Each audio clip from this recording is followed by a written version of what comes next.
Bonjour. Prompteur, c'est bon? On peut y aller? Ok. Bienvenue dans Planète. Au programme aujourd'hui, comment se laver avec des huîtres. Attends, quoi?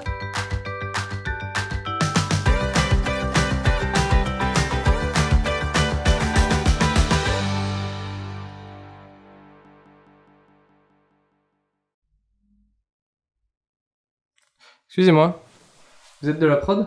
Ouais. Il y a un malentendu, je crois. On m'avait parlé d'une émission de science, mais là, on va parler de quoi? De géologie. Non, j'ai pas lu le pitch, c'est mon agent qui s'occupe. Le contrat? Oui, je l'ai signé, 2 ans. J'aurais quoi? Des indemnités à payer si je me rétracte?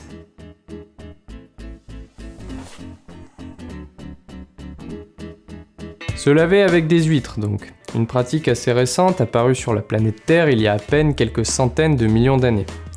Pour les jeunes planètes qui ne sauraient pas ce qu'est une huître, nous vous avons préparé un petit topo. Voilà. Les huîtres vivent en communauté au sein d'un récif dans les océans.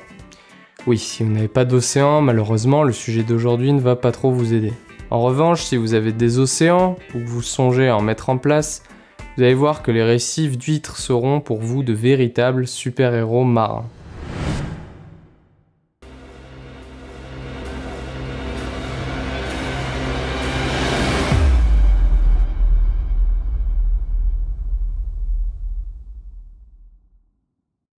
Qui est-ce qui a fait cette merde?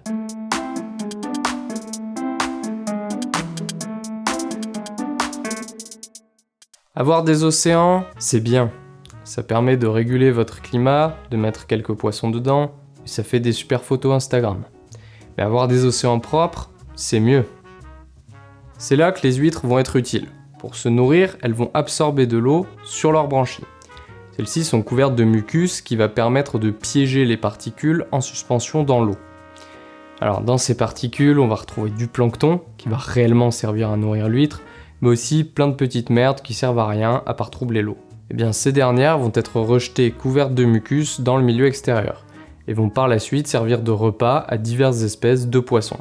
Grâce au récif d'huîtres, vous allez donc pouvoir nettoyer votre aquarium, mais aussi nourrir passivement vos résidents. Et vous mangez du caca d'huître? 5 ans d'études pour en arriver là. Certaines planètes parmi vous ont peut-être des soucis d'eutrophisation dans leurs eaux, c'est-à-dire une présence en excès de certains nutriments qui va venir perturber votre flore intime. Non, je ne veux pas me cacher. Ça peut arriver à n'importe quelle Planète. Ça commence par des démangeaisons, des sensations de brûlure et c'est gênant. Et savez-vous ce que c'est?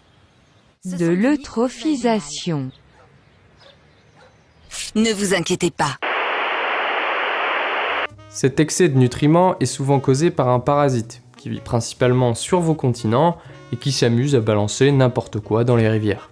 Souvent c'est le cas avec les nitrates, qui en excès vont favoriser la croissance de cyanobactéries qui vont alors pomper tout l'oxygène du milieu, entraînant petit à petit la mort de l'écosystème. Un peu comme cette émission avec moi.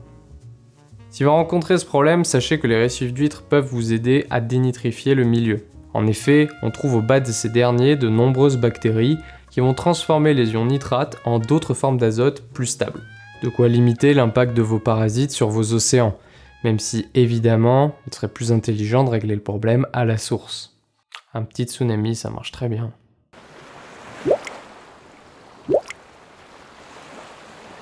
Et oui, si vous avez fait naître des continents, c'est pas pour les recouvrir d'eau. Malheureusement, sur certaines planètes comme la Terre, là où la température augmente drastiquement, Non, c'est pas trop pourquoi. Eh bien le niveau moyen des océans augmente, ce qui menace les petits paysages que vous avez mis des millions d'années à façonner. Heureusement, un bon récif d'huîtres peut vous aider à limiter le grignotage du littoral par les vagues, comme vous pouvez le voir sur cette reconstitution préparée par nos équipes.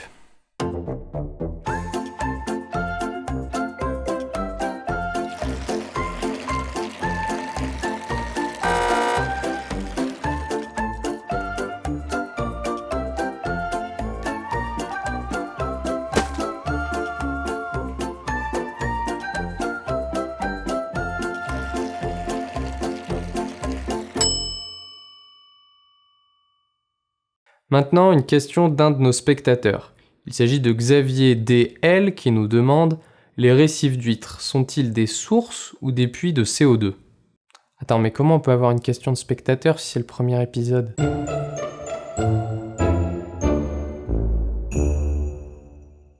Cette question est pertinente car deux processus opposés se produisent au sein des récifs. D'abord, le stockage de carbone qui se fait en plusieurs étapes.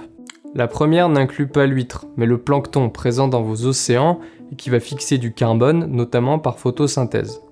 Ce plancton va ensuite être consommé par les huîtres, puis digéré et excrété sous forme de fesses. Les fesses vont alors s'accréter au bas du récif et rapidement être enfouies, ce qui va permettre de stocker le carbone. Pour l'aspect source maintenant, il faut regarder d'un peu plus près la formation des coquilles d'huîtres. Les coquilles sont formées à base de carbonate de calcium, de formule CaCO3. Mais en se formant, le CaCO3 entraîne la libération d'ion H+, ce qui va aboutir à la formation de CO2 qui sera ensuite rejeté vers l'atmosphère. Alors, quel est le processus qui prime ? Stockage ou source de CO2 ?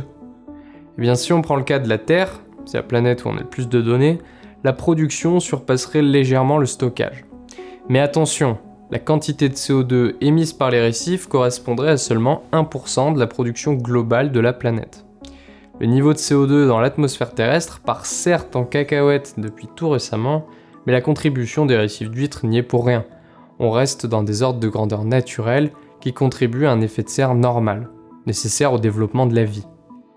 Vous savez, celle qui vous défonce à coups de bombe nucléaire. On a donc vu que les huîtres peuvent être très utiles pour l'entretien de vos eaux, mais pas seulement. Elles peuvent vous aider à accueillir la vie dans les grands aquariums que sont vos océans, à lutter contre l'érosion de vos côtes, mais aussi à maintenir une température atmosphérique stable. Attention tout de même à entretenir correctement vos récifs et à ne pas les éclater à la grue pour récolter des huîtres à la tonne. Si, je l'ai déjà vu sur certaines planètes. Sur ce, je vous remercie d'avoir suivi cette émission. N'hésitez pas à vous abonner à la chaîne, à nous suivre sur nos différents réseaux, et si vous souhaitez voir d'autres épisodes, nous vous encourageons à nous soutenir sur notre page Utip. Au revoir.